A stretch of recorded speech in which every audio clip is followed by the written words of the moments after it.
Et bonjour à tous et bienvenue dans cette nouvelle vidéo que je vais essayer de faire assez vite parce qu'il fait 3 milliards de degrés chez moi. Merci la canicule à Marseille.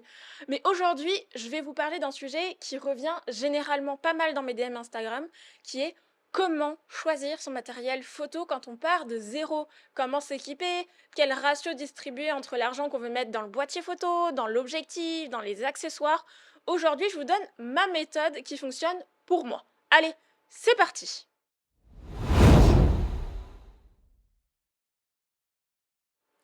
Alors, le premier élément que vous allez vouloir acheter, c'est ça, l'appareil photo.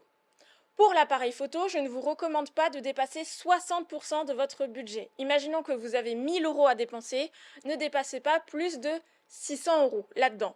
Pourquoi? C'est assez simple. Vous devez aussi prendre en compte un autre élément qui est l'élément qui va aller devant votre appareil photo, l'objectif. Si vous avez un appareil photo d'extrême bonne qualité, le dernier du marché avec toutes les fonctionnalités, mais que vous mettez un objectif extrêmement médiocre devant, eh bien les images que vous allez faire vont être un reflet direct de la qualité de votre objectif, tout aussi médiocre. Il est donc plus opportun d'acheter un appareil photo un peu moins haut de gamme et de mettre un peu plus d'argent dans les objectifs. Un autre exemple qui vient conforter cette idée, c'est que les appareils photo, il en sort tous les ans, tous les 6 mois quasiment, suivant les constructeurs. Et donc tous les ans, tous les 6 mois, il y a de nouvelles fonctionnalités qui sortent sur le marché, de nouvelles choses, de nouveaux IA, autofocus, manière de prendre des photos. Et donc l'appareil photo que vous allez acheter demain, qui est le meilleur du marché, dans 2 ans, il sera peut-être plus. Alors qu'un objectif photo, ça perdure dans le temps. Prenez par exemple des objectifs vintage qui datent de l'URSS, tels que le Helios. Eh bien aujourd'hui, il est encore utilisé par de grands cinéastes pour faire des films que vous allez voir au cinéma. C'est pour vous dire à quel point des objectifs ont une très longue durée de vie par rapport à un appareil photo. Enfin, si vous vous dites que oui, j'ai un budget de 1000 euros, mais à 600 euros, je ne trouve pas d'appareil photo dans le neuf, je vous recommande d'aller voir une vidéo que j'ai fait récemment qui parle de comment acheter son matériel d'occasion. Pour un premier boîtier, aller vers de l'occasion, je pense que c'est une excellente idée. Ça va vous permettre d'avoir déjà des prix plus bas, d'avoir un peu plus de qualité que de montée de gamme plutôt que si vous alliez dans le neuf avec le même prix.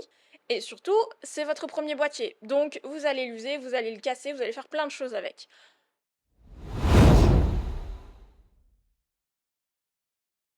Le deuxième point à aborder, ça va être l'objectif photo. J'en parlais juste avant, c'est un élément central du matériel que vous allez acheter. C'est lui qui va vous permettre de faire les meilleures images que vous voulez faire, que vous rêvez de faire. Et pour ça, malheureusement, il va falloir dépenser sans compter. On va dire que si 100% de votre budget doit prendre en compte que l'appareil photo et l'objectif, je dirais que 60 à 50% va vers l'appareil photo et tout le reste va vers l'objectif. Pourquoi? Parce que l'objectif, comme je vous l'ai dit juste avant, c'est crucial. Et dans les objectifs que je peux vous recommander d'acheter quand vous débutez, eh bien tout simplement, il y a les zooms. Pourquoi je vais vous recommander d'acheter un zoom? Parce que vous allez avoir différentes focales, différentes manières de voir à travers votre appareil photo. Et la plupart du temps, les zooms sont de très bonne qualité. Je vous recommande néanmoins de ne jamais acheter l'appareil photo en kit, c'est-à-dire l'appareil plus un objectif zoom qui est donné avec, parce que généralement, ces objectifs de kit sont de très mauvaise qualité et de très mauvaise facture. Achetez plutôt votre appareil photo, comme on dit, nu, c'est-à-dire seul, et un objectif à côté. Vous pouvez en acheter de marques tierces, vous n'avez pas forcément besoin d'aller chez chez le constructeur de l'appareil photo. Par exemple, vous voulez acheter un appareil photo Sony, vous êtes débutant, allez sur de la 6400, vous pouvez le trouver en occasion, vers 600, peut-être 700 euros. Et avec, prenez un Sigma 1850. J'en ai fait lui aussi une review sur la chaîne. J'ai fait plein de reviews de petits objectifs très intéressants. N'hésitez pas à aller voir la playlist matériel où je vous montre tout ça. Mais dans tous les cas, retenez bien ce que je vous dis. L'objectif, c'est encore plus important que l'appareil photo. C'est dans ça que vous devez tout miser.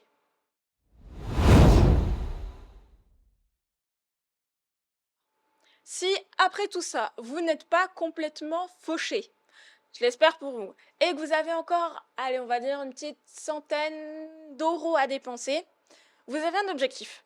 Parfait. Vous avez un appareil photo. C'est génial. Pour faire des photos, il vous manque quoi? Un troisième élément. Un troisième élément sans lequel vous ne pourriez rien faire, en fait. Les cartes SD. Tout simplement. Vous devez acheter des cartes SD pour les mettre dans votre appareil photo et pour pouvoir faire et stocker vos photos. Des cartes SD, il en existe des tonnes et des tonnes, que ce soit sur Amazon, en magasin photo et autres. Je peux vous recommander 2 marques. C'est pas un placement de produit, ces marques-là ne me donnent pas d'argent, c'est juste que ces marques-là, ces cartes SD, je les ai usées, c'est-à-dire que j'ai les mêmes depuis 7 ans et j'ai jamais eu de soucis avec. On a la marque SanDisk et la marque Lexar. De manière générale, je vais vous recommander d'acheter vos premières cartes SD si vous comptez uniquement faire des photos et pas filmer à 32 Go. Si vous voulez aussi filmer, prenez du 64, ça suffira très amplement. Pourquoi je ne vous dis pas d'acheter des cartes SD de 128 Go? Parce qu'il y a un piège. Une carte SD, comme je vous l'ai dit, ça va être extrêmement robuste, comme les miennes, et extrêmement fiable. Comme ça peut mourir du jour au lendemain. Imaginez, vous partez en vacances dans un endroit incroyable que vous avez toujours rêvé de visiter, vous avez acheté votre matos photo, vous avez regardé quelques tutos sur ma chaîne, bien sûr, pour savoir comment l'utiliser, comment faire votre triangle d'exposition, comment prendre des photos intéressantes et tout. Vous arrivez en vacances, vous shootez, vous faites des vidéos, vous arrivez, vous rentrez de vacances, vous arrivez le soir, vous voulez regarder un peu tout ça sur votre ordinateur ou téléphone ou tablette, et là, vous voyez quoi? Erreur de lecture de carte SD. Tous vos fichiers ont disparu. Alors, vous pouvez peut-être essayer de les récupérer avec des logiciels, mais encore, ça c'est pas dit. C'est pour ça que je vous recommande d'avoir plusieurs cartes SD et de tourner sur les journées. Pourquoi? Pour éviter justement ce problème-là. Moi, j'ai perdu des rushs, je l'ai déjà fait. J'ai fait une vidéo d'ailleurs sur ma chaîne où je rageais et je lançais du sale comme ça, là, parce que j'avais perdu tous mes rushs. Vraiment tout. Il y avait une erreur d'écriture sur la carte SD. D'ailleurs, cette carte SD-là, elle était morte. Ah, je me suis fumée. Alors, vous voyez un petit changement de décor. Pourquoi? Tout simplement parce que pendant que je tournais, je m'en suis pas rendu compte, mais les micros sont morts, les batteries se sont juste éteintes. Et à la fin, j'avais quasiment, enfin, la lumière s'est éteinte aussi. Donc, je reprends les accessoires. Donc, les accessoires que je vous recommande et qui sont impératifs, ce sont les cartes SD. Bien entendu, sans carte SD, vous ne pouvez rien faire. Je vous conseille d'en prendre plusieurs de 64 ou de 32. Les 2 marques que je peux vous recommander, c'est SanDisk et Lexar. J'ai mis des liens affiliés qui permettent de toucher une commission lorsque vous achetez quelque chose avec ce lien, ce qui permet, du coup, au travers de cet achat, de supporter la chaîne. Merci à vous. Une autre recommandation que je peux vous faire, c'est du coup les filtres, notamment si vous voulez faire de la vidéo, des filtres ND. Donc ce genre de filtre vous permet de garder vos paramètres de vidéo tout en étant sur des scènes extrêmement lumineuses, ce qui est extrêmement pratique dès que vous shootez en extérieur ou que vous ne maîtrisez pas votre environnement. Si vous voulez garder une vitesse stable et que à ISO 100 vous êtes déjà cramé, il vous faut un filtre ND. Si vous faites de la photo, je peux vous recommander aussi des filtres ND si vous voulez faire de la pose longue.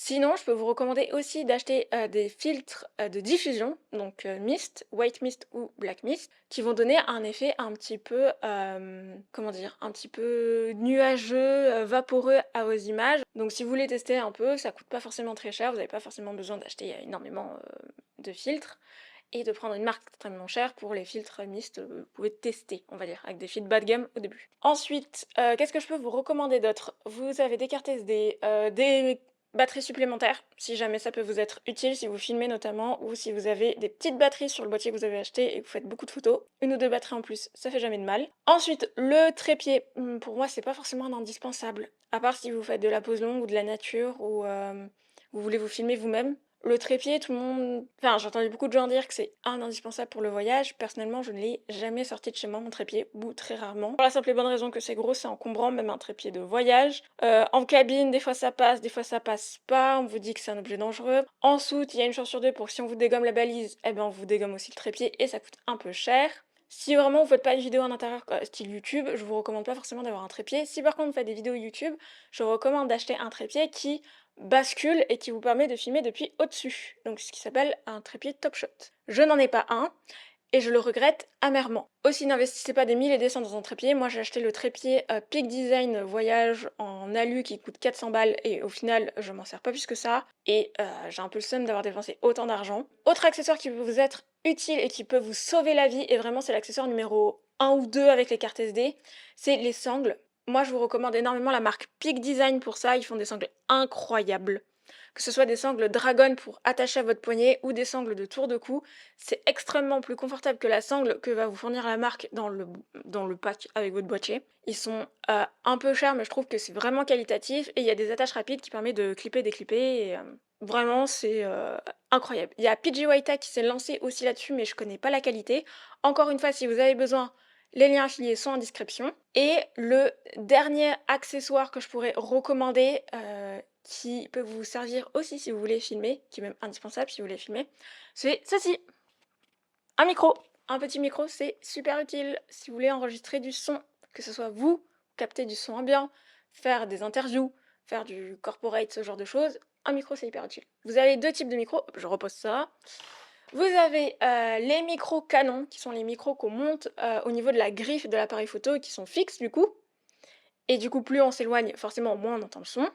Et les micros cravates, comme ceci. Donc ça, c'est les Rode Wireless Go génération 1, qui sont très bien. Moi, je les utilise sur la chaîne. Je trouve que j'ai un meilleur son qu'avec mon micro Canon, parce que chez moi, ça résonne beaucoup.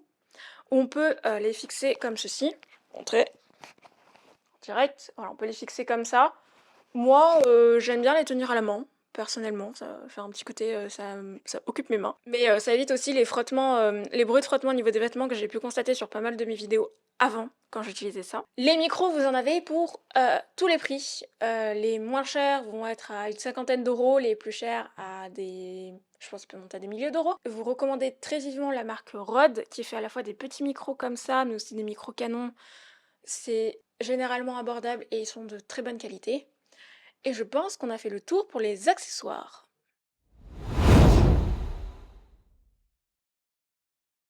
Le dernier point que je veux aborder, ça va être nul autre que l'édition derrière. Vous avez fait vos photos, vos vidéos, vous êtes trop content et tout. Si ça reste sur votre appareil photo, c'est pas très utile. Donc, pour ce faire, vous allez avoir besoin de plusieurs choses. Déjà, quelque chose pour transférer vos photos. C'est pas dit que votre PC ou Mac ait forcément un port SD intégré, donc il va vous falloir un hub. Alors moi j'en ai testé des milliers et des cents. Pour les MacBook Pro M1, j'ai pris celui-ci. Yep, Benny. Alors c'est parce que c'est un port Thunderbolt et donc pas USB-C. Du coup j'ai pris ça. C'est pas mal. Par contre du coup c'est un double branchement comme ça. Si vous avez une coque, ça risque de pas passer. Dessus on a du SD, micro SD, charge, très pratique.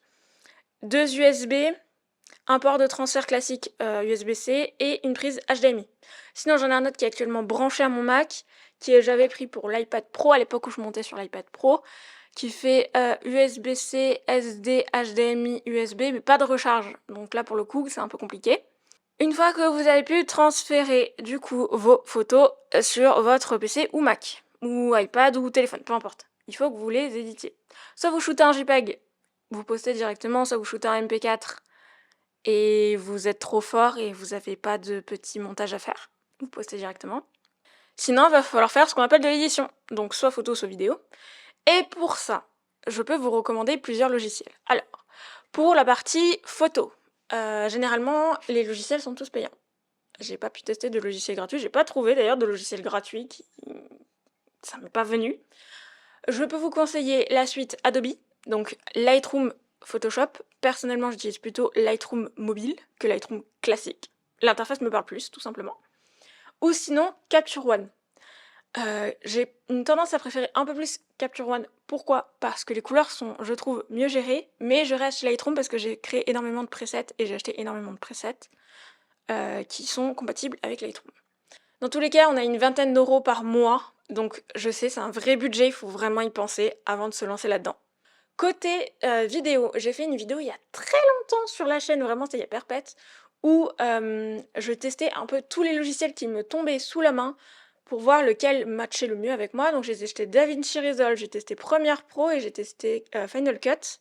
J'ai testé aussi Filmora, j'ai testé aussi LumaFusion sur iPad Pro, j'en ai fait des vidéos, donc n'hésitez pas à aller voir, petite playlist qui va s'afficher peut-être par ici ou par là. Ce que je peux vous recommander, si vous êtes sur Mac, c'est DaVinci ou Final Cut. Je sais qu'il y a plein de gens qui aiment Premiere. Moi, à l'époque où j'ai testé Premiere, ça buguait de ouf sur Mac. C'était extrêmement lent. Sur PC, pareil. Après, j'avais pas de carte graphique. C'était un Ultrabook que j'utilisais pour mon école d'ingé. Donc, peut-être que c'est mieux avec une carte graphique. Je sais que Premiere, maintenant, a une version dédiée au Mac M1, M2, M3, donc qui est beaucoup plus, entre guillemets, élaborée. Et que bah, du coup, la suite Adobe, ça fonctionne en collaboratif, vous pouvez avoir des plugins Artlist et tout, c'est trop bien. Mais ça veut dire que vous, du coup, vous achetez encore un autre logiciel chez Adobe et je crois que c'est 35 balles par mois pour avoir tous les logiciels. Ça commence à faire un petit peu cher, on va pas se mentir. DaVinci Resolve, c'est gratuit. Quoi vous dire de plus, la version commune est gratuite. Si vous êtes professionnel du cinéma, il y a une version payante. Ce qui m'étonnerait, si vous êtes professionnel du cinéma et que vous êtes sur cette chaîne, bonjour, est-ce que vous vous êtes perdu? Apprenez-moi des trucs plutôt.